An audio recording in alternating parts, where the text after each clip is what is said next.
औज़ु बिल्लाहि मिनश्शैतानिर्रजीम बिस्मिल्लाहिर्रहमानिर्रहीम रब्बी ज़िदनी इल्मन नाफ़िया। Last time हमने बात की थी कि प्रॉपर्टीज़ ऑफ रिलेशन क्या होते हैं। ठीक है, प्रॉपर्टीज़ ऑफ टेबल के बारे में बात कर ली। आज हमने बात करनी है कि कीज़ कौन कौन सी होगी, रिलेशनल कीज़ हमारी कौन कौन सी होंगी। ठीक है, उसके बारे में बात कर लेते हैं हम कि की क्या होती हैं, एन एट्रीब्यूट और सेट ऑफ एट्रीब्यूट के बारे में बात करते हैं। कहते हैं रिलेशनल कीज़, यानी टेबल के अंदर एक रिकॉर्ड हमारे पास पड़े हैं। अब उन रिकॉर्ड को यूनिकली तौर पे आइडेंटिफाई करने के लिए क्या तरीका इख्तियार करना पड़ेगा कि हर रिकॉर्ड यूनिक भी हों और जल्दी एक्सेस भी हो जाएं। तो उसके लिए हमें रिलेशनल कीज़ का इस्तेमाल करना पड़ेगा। तो सबसे पहले मैं की डेफिनेशन बताता हूँ। कहता है की is a collection of one और more attribute that uniquely identify each tuple in a relation। यहाँ पे टुपल क्या है, रिकॉर्ड है।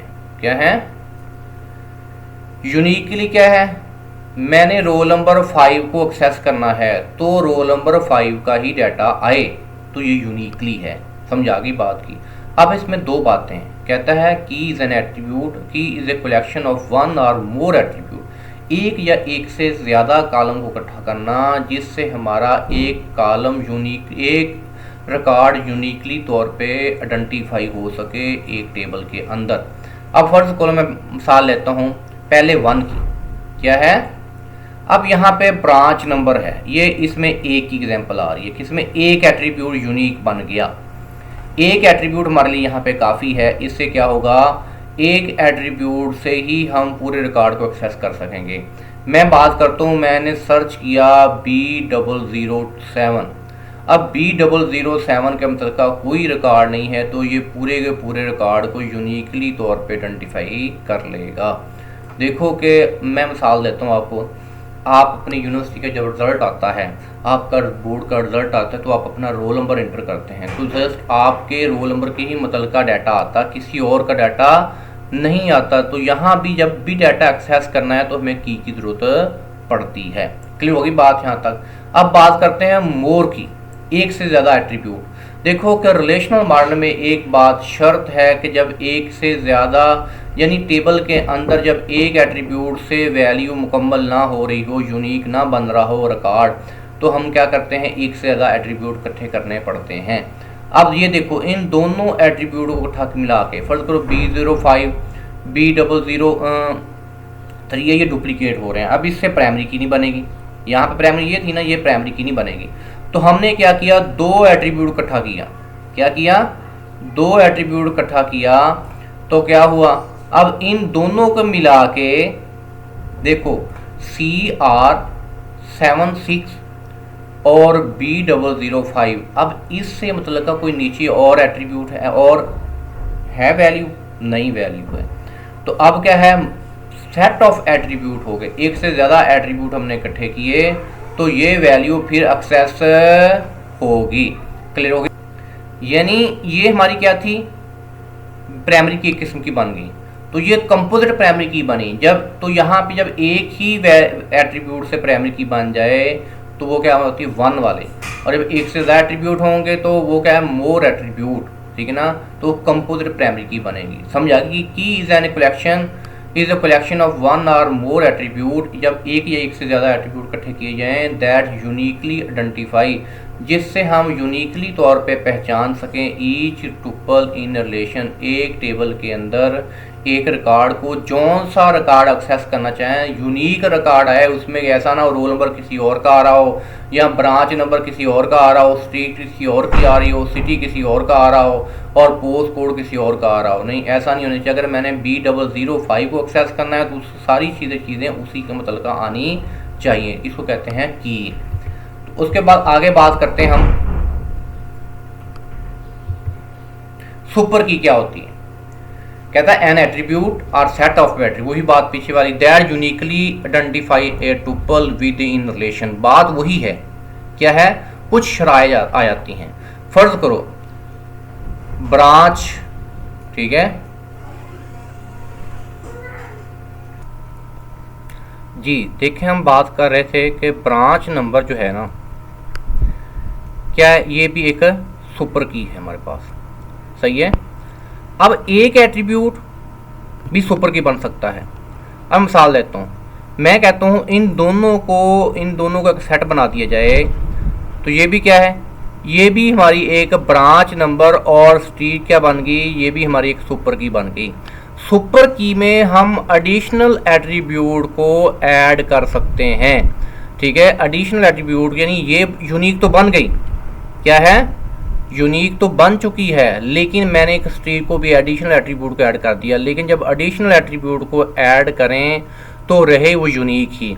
अब दोनों को मिला के बात करते हैं, इसके साथ कोई और वैल्यू मैच कर रही है, B005 22D रोड, ठीक है, यानी कोई भी ऐसी वैल्यू नीचे नहीं है। तो यानी वो सुपर की के साथ एडिशनल एट्रीब्यूट बना दिया जाए तो वो भी सुपर की ही रहेगी, यानी वो यूनिक बने। फिर मैंने क्या किया, सुपर की के साथ मैंने क्या कर दिया, सुपर की के साथ मैंने branch number plus street plus city कर दिया। अब तीनों को मिला के बात कर लेते हैं,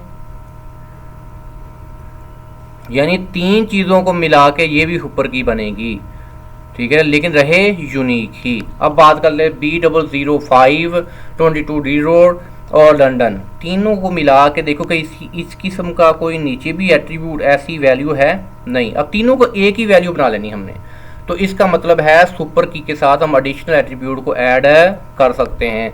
जब एडिशनल एट्रीब्यूट ऐड करें, हाँ, जो एडिशनल एट्रीब्यूट ऐड करना है वो यूनिक हो या ना हो, लेकिन जब वो सुपर की के साथ ऐड हो जाए तो सुपर की यूनिक होनी चाहिए। जितने मर्जी एट्रीब्यूट ऐड कर लें, लेकिन वो हो यूनिक ऐड होने के बाद वो रहे सुपर की यूनिक ही, तो इसको कहते हैं कि सुपर की के साथ एडिशनल एट्रीब्यूट को ऐड कर सकते हैं। क्लियर होगी बात यहाँ तक स्टूडेंट। अब बात करनी हमने कैंडिडेट की। सुनो, सबसे पहले कैंडिडेट क्या कह देता हूँ, उम्मीदवार, ठीक है। मिसाल देता हूँ, इलेक्शन होते हैं, तो इलेक्शन में कई लोग MNA खड़े होते हैं, MP खड़े होते हैं या काउंसलर खड़े होते हैं, ऐसे होता कि नहीं, ठीक है। अब हर बंदे के अंदर MNA या MPA बनने की या काउंसलर या चेयरमैन या नैब के बनने की उसके अंदर सलाहियतें होती हैं, क्या है, और लेकिन हर बंदा सिलेक्ट नहीं हो सकता।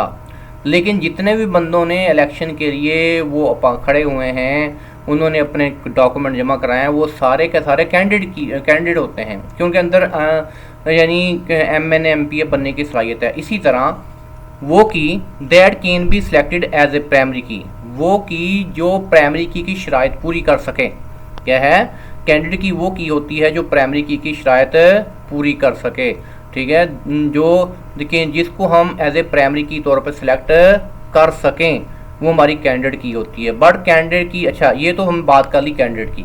अगर हम बात करें कैंडिडेट की और सुपर की का डिफरेंशिएट क्या होता है, एक बात सुन लें कि सुपर की में हम एडिशनल एट्रीब्यूट को ऐड कर सकते हैं, बट कैंडिडेट की can not add additional attribute, यानी एडिशनल एट्रीब्यूट को हम ऐड नहीं कर सकते। अगर पेपर में डिफरेंशिएट पूछ लेता है, देखो प्राइमरी की और सॉरी सुपर की और कैंडिडेट की डेफिनेशन दोनों की तो ये हो सकती है कि ये हमें एक ब्रांच नंबर ले लिया, वो भी कैंडिडेट की है, सुपर की भी है, ठीक है, और रोल नंबर, जैसे यहाँ पे रोल नंबर और रजिस्ट्रेशन दोनों सुपर की भी हैं, कैंडिडेट की भी हैं। लेकिन अब सुपर की के साथ मैं नेम को ऐड कर सकता हूँ, क्या कर सकता हूँ, नेम को ऐड कर सकता हूँ, लेकिन प्राइमरी कैंडिडेट की में नेम को ऐड नहीं कर सकता। समझ आ गई बात की।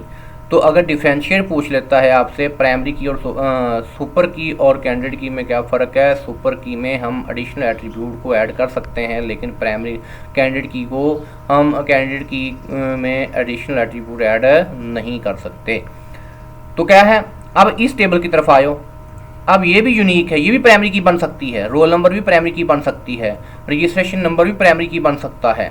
अब मैंने क्या बताया, वो की जैसे मैंने बताया कि हर बंदे के अंदर सलाहियतें हैं, तो इन दोनों के अंदर सलाहियतें हैं, ये रूल्स पूरा कर रही हैं प्राइमरी की के, तो ये दोनों क्या हैं, कैंडिडेट की हैं। हर वो attribute which can be selected as primary key, जिसको हम प्राइमरी की के तौर पे सिलेक्ट कर सकते हैं, वो सारी के सारे एट्रीब्यूट हमारे कैंडिडेट की कहलाएंगे। समझ आ गई बात की, ठीक है। नेक्स्ट बात करेंगे अल्टरनेटिव की। अच्छा जी, एक होता है अल्टरनेटिव, एक होता है हमारी, थोड़ा सा बात कर लेता हूँ प्राइमरी की के बारे में। पहले बात प्राइमरी की के बारे में पहले कर लेते हैं, फिर हम अल्टरनेटिव पे आते हैं। कहता कैंडिडेट की, सुनो, मेरे पास बहुत सारी कैंडिडेट की हैं। क्या है? बहुत सारी मेरे पास कैंडिडेट की हैं। उनमें से मैंने एक को एज ए प्राइमरी की सिलेक्ट कर लिया। एक टेबल में एक ही प्राइमरी की होती है, ठीक है ना। The candidate key that is selected to identify tuple uniquely within relation. एक तो डेफिनेशन की ये है, the candidate key that is selected, जिसको हमने सिलेक्ट कर लिया है। जैसे रोल नंबर था, ये भी प्राइमरी कैंडिडेट की है, ये भी कैंडिडेट की है। अब मैं क्या करता हूँ, इसको मैंने प्राइमरी की के तौर पे सिलेक्ट कर लिया है। अच्छा, जिसको प्राइमरी की के तौर पे सिलेक्ट करना, उसमें 3 शराइत पूरी होनी चाहिए। कितनी शराइत? 3 शराइत उसमें पूरी होनी चाहिए। पहली शर्त क्या है? वो डुप्लीकेट ना हो। दूसरी शर्त क्या है? वो यूनिक हो, यानी एक उसमें यूनिक ही वैल्यू आनी चाहिए, यानी वो एक टेबल में एक ही हो, ठीक है। 3 शराइत पूरी होनी चाहिए। पहली शर्त क्या है कि डुप्लीकेट ना हो या यूनिक हो। दूसरी शर्त उसमें वो नल ना हो। क्या हो? नल ना हो, नो नल, ठीक है। यानी वो नल क्या होता है? बिल्कुल खाली, कोई भी चीज़ इंटर करनी ही नहीं, ठीक है। 3 शर्तें जो पूरी होंगी जिस एट्रीब्यूट में, वो प्राइमरी की के तौर पे हम सेलेक्ट कर सकते हैं। क्लियर हो गई बात यहाँ तक। कहता है primary key is a collection of 1 or more attribute that uniquely identifies each tuple in a relation. यानी अब यहाँ पे देखें, ब्रांच नंबर क्या है? ठीक है, एक टेबल में एक ही है। दूसरा ये क्या है? सारे के सारे क्या है? यूनिक है, ठीक है। तीसरे नंबर पे इसमें कोई भी वैल्यू नल नहीं है। क्लियर हो गई बात यहाँ तक। रोल नंबर की मिसाल दी, एक टेबल में एक ही है, यूनिक है और इसमें नल वैल्यू नहीं है। क्लियर हो गई बात यहाँ तक। यानी प्राइमरी की रिपीट कर देता हूँ। कहता है वो कैंडिडेट की उनमें से एक को हम, अगर एक टेबल में एक से ज़्यादा कैंडिडेट की हैं तो उनको एक को एज ए प्राइमरी की सिलेक्ट कर सकते हैं। वो सेलेक्ट कर ली जाती है और उसमें 3 शर्तें पूरी होनी चाहिए। प्राइमरी की 3 शराइत हैं। पहली, वो डुप्लीकेट ना हो, यानी वो यूनिक हो, ठीक है ना, उसकी वैल्यू यूनिक हो, डुप्लीकेट नहीं होनी चाहिए। दूसरे नंबर पे एक टेबल में एक ही प्राइमरी की होगी।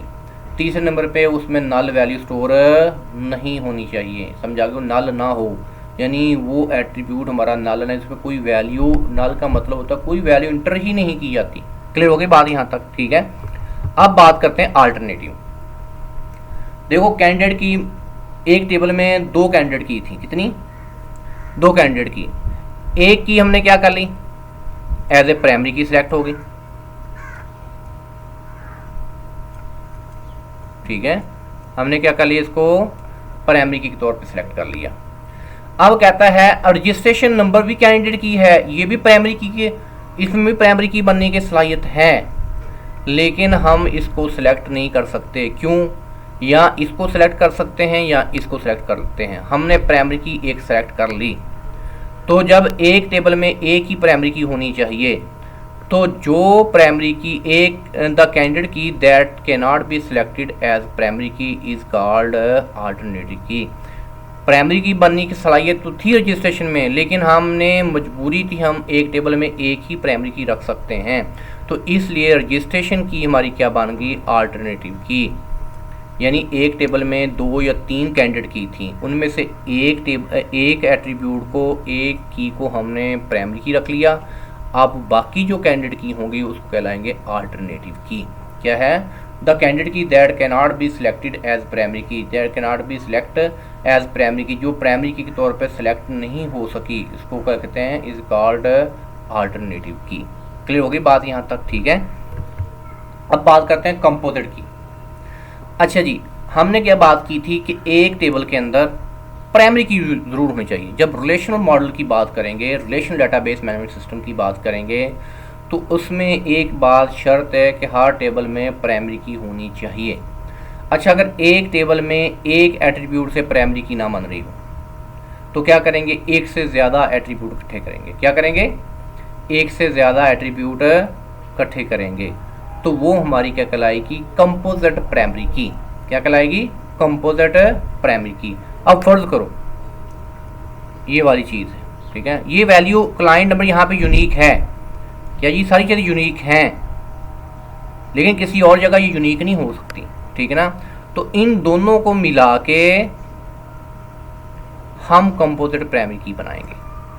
क्या बनाएंगे, collection of 2 or more attribute that uniquely identify a tuple, ठीक है, इन रिलेशन। एक टेबल में,